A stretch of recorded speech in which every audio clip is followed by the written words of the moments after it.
What you're about to watch is me getting interviewed by a journalist for an unnamed media outlet who last week contacted me about my viral insurance video and wanted to ask me some questions. These are my complete answers. They have been unedited. The only thing I've edited out of this video other than her talking is the background of my phone because you don't need anybody's information. Obviously, this interview never ran. I'm happy I filmed it so I can show you guys what it was like, what are the questions I was asked, what are the answers I gave. I do have it on good authority that I will be on ABC 2020 next week, but girl, we'll fucking see. Okay. Good morning. I have a phone call in 13 minutes. They're interviewing me about the health insurance video because it has over 5 million views. I cannot believe how viral this is going. This is by no means my most viral video, but I just can't believe how successful this video is. So I want to talk about that. And I figured I would show you what it looks like when you get interviewed. A fucking crack of dawn. It was a pouring rain. Last night was the night my dogs decided that they were going to be up at 1, 3:30, 6:30. I guess I'll see when the fucking shit starts. They should be calling any minute now. I'm nervous. Oh my god. It's okay. Everything's fine. Nothing is real. Oh, I'm so tired. I stayed up all night last night thinking about what I wanted to talk about. Last time I did this, or something like this, it was for Business Insider. I don't know. The lady was not very kind to me, and I could tell that she just was like, well, got the loser to talk. Later. You know that clip of Hannah Montana where she's like, I love you guys. Thank you so much. Never mind. Hello? Hi there, that's Cody. Hi, that's me. My mom was disabled my entire life. She was a victim of domestic violence, which led to probably a decade and a half of major surgery. And obviously when you go through something like that, you can't work anymore. So my mom had to stop working in the early 2000s, which is when she became completely reliant on the state. And I first became, sort of cognizant of it almost felt like there was a third party in the house because my mom wasn't making decisions. They were almost making the decisions on what we could do, what we could afford, what my mom was able to do. And then, further down the line when my mom transitioned from just being disabled into actively dying, which for her, that process took the better part of a year.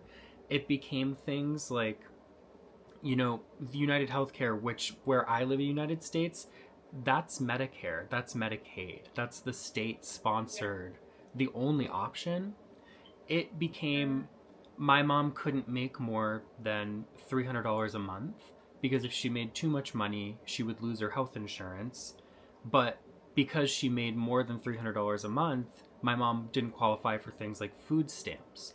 So it became so interwoven, but that starts immediately once you have to rely on these people.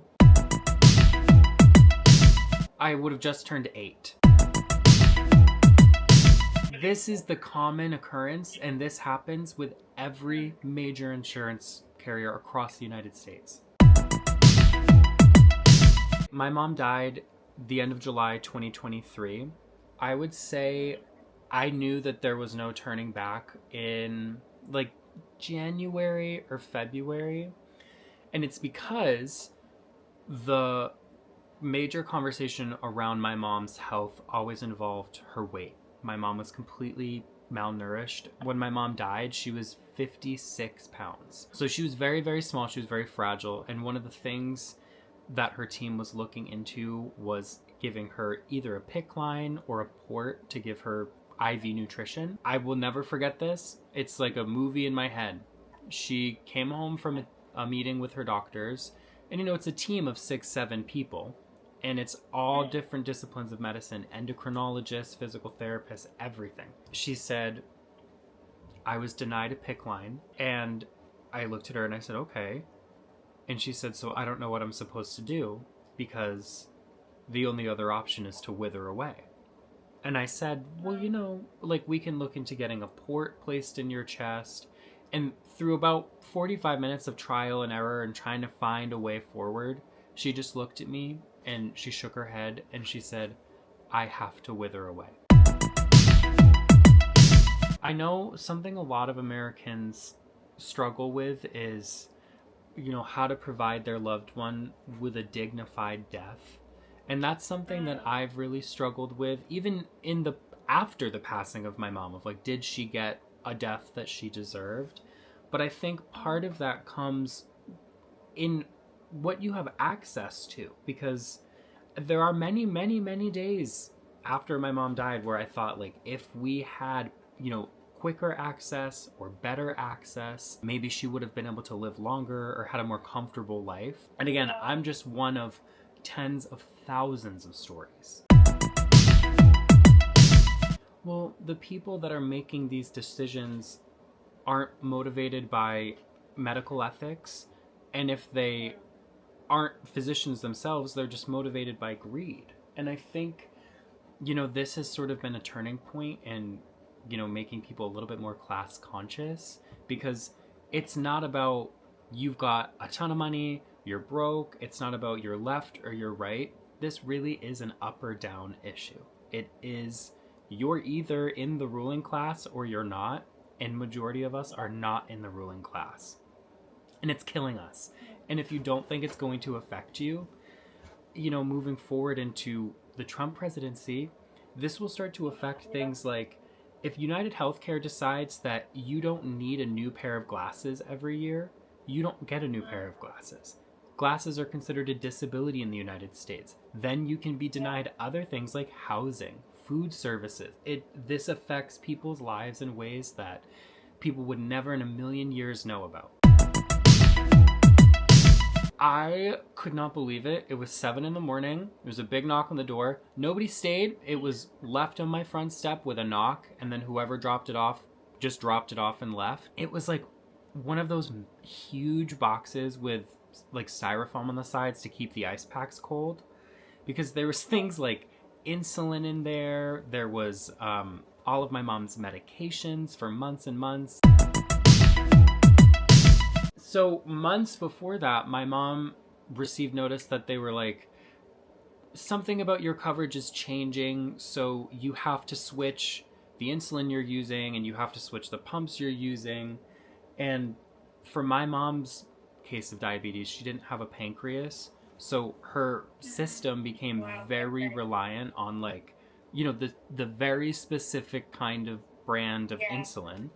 And they would change it all the time. And it eventually got to a point where they used so many different types of insulins that my mom, 6 months before she died, was like, I can't use any other insulin. And I think at that point she had like 3 months of it left. And so, like many other Americans, she began to ration her insulin. And, I live on an island. I'm from Cape Cod, and my mom's, I think, still holds the record for the highest blood sugar ever survived. And then when she did eventually die, the highest blood sugar ever recorded on Cape Cod. There are so many moments where I just say out loud, I'm so sorry. And it's not a feeling of guilt. And many times it's not even a feeling of anger. It's just like, there is no reason for any of this to have happened to me or to the millions of other Americans. And to know that it really just boils down to like, maybe some guy wants to buy another house this year. Maybe some guy's trying to put the next 4 or 5 generations of his family through college. So, it's not surprising to see that these people are now being targeted because they've been targeting us. Not to mention, like, most of our media in the United States is managed by BlackRock and Vanguard. So it is the elite ruling class that's feeding us the news of like, no, that's like, we can't believe, how could this happen? Oh my God. I mean, hello, look in the mirror. I'll give you 2 answers. My first answer is, at the individual level, you have to start small and you have to rethink your way of how you structure your community and what community means to you. So for me, I lost both my parents in the last year, and I had to move out of my childhood home. My friend, if I could walk you through the year I've had, we'd be on the phone for 10 hours and we'd both be in therapy, and it would get denied because we don't have coverage. So that's great. Having people to help provide you with shelter, in my instance, or even just having people to talk to, people to go to outside of the quote system is really important. Something I was looking into just yesterday was direct primary care. So there's a network of physicians all across this country that do not deal with insurance companies. The one in my area is $80 a month. I can go see my doctor whenever I want. I can have hour-and-a-half long visits if I want. So just, looking into your community to see what it can provide for you. And then on a, more broad scale, I would say my second answer would be, this is a time where it would be important for all of us to maybe look into some French history and maybe some Native American history and just some, I have a feeling there might be a sort of je ne sais quoi coming. I think in my instance, we maybe could have prolonged my mother's life. My mom was one of those people that annoyingly could spring back. And, if we had access to better care, or even, we didn't even have access to palliative care and hospice care because, like in the email I sent you last night, my mom never graduated from the programs necessary to prove that she was dying. She couldn't walk down the hallway. She couldn't open a can of soda. But no, she wasn't dying. She just needed physical therapy and to work on her glutes or whatever. So I think maybe if we had access to a higher quality care or a quicker rate of return on that care, it would have extended maybe, if not the quality of a life, but again, that dignity piece. And I think a big thing that I've seen in my comments surrounding like disability is like a lot of people in this country feel that disabled people either deserve to be disabled or deserve to be second class. And I think because of that thinking, we see things like what happened to my mom where, no, she can be denied because it's like, well, go to your happy place. Have you thought about that?